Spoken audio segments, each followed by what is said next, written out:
Bangkok's skyline is not quite bright these days. Unhealthy smog covers many areas in the capital and suburb areas. On Thursday, it was one of the most polluted days with the highest level of PM 2.5 in a month in Bangkok. High accumulation of fine airborne dust was from stagnant air generating temperature inversion effect, which bring dust and smoke close to the ground. Still, a large number of residents in Bangkok may not be very much aware of the pollution or not used to wearing face masks or cannot afford. A Thai expert on air pollution explains the danger of particulate matter or PM 2.5, and it seems to get worse in the next few years if the situations stay the same. Well, actually, I have been doing for this research for more than 10 years. Go back to the period when after I completing my PhD from Birmingham University in UK, nobody even knows what is PM 2.5. So I think comparing to like 10 years ago, the public start to pay more attention on, especially for the particulate matters. Before PM10, we already know that the standard for 24 hours is not greater than 120 microgram per cubic meters. But nowadays, nobody talk about PM10 anymore. So people focusing on PM 2.5, and I will forecast for the next few years, people will not pay attention on PM 2.5 any longer, and people will start talking about PM 10. Because the smaller, the greater the impact it will have for the health. So we are talking about the ultrafine particles. It's not only PM 2.5, but also the nanoparticles.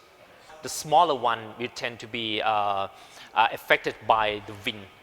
And the heavier one, like TSP, total suspended particles, will be easily to be dry deposit in the source.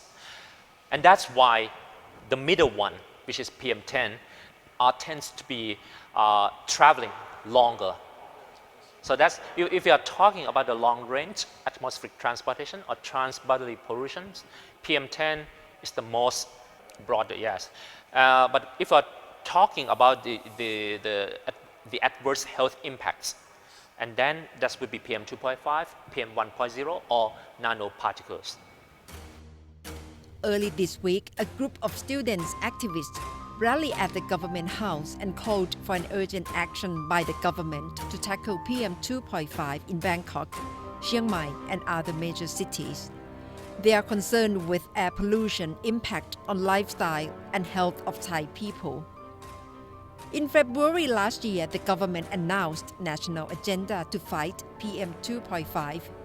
PM 2.5 เกิดจากการจอด 70% จากโรงอุตสาหกรรมเนี่ยประมาณ 5% On Friday, Prime Minister Prayut Chan-o-cha said that the government has already prepared measures to tackle PM 2.5, but it needs public participation.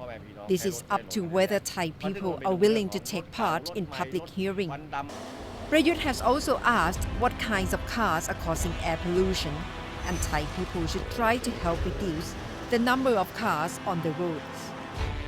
Professor Silvat has proffered that long-term policy should come from different stakeholders in Thai society. Top-down approach from the government will never work out. Also, local communities should be able to voice their concerns. Definitely, this kind of issue cannot be solved by top-down policy. The government should listen to the voice of people. This should be the bottom-up legislation, all right? Because the solutions for air pollution problems in Chiang Mai, in Bangkok, and in Phuket will be totally different. We should go to the place, to the areas that they have the problems, and then listen to the voice of people, and then engage to many stakeholders. Yeah, it should be area-based studies, and listen to what they can do, what the government can do for them. A lot of air pollutants get into our lungs. I mean, every single citizen's lungs. And that's including the carcinogenics, mutagenics, and also the heavy metals are accumulated in all bodies. It depends on the momentum of social movement. It also depends on the awareness of Thai citizens, whether or not they really recognize that they have the right to breathe the clean air. This is the point. And they should have the right to know what exactly involved inside the PM 2.5 and other type of PM. That will be the key to drive this movement to have the Clean Air Act in Thailand.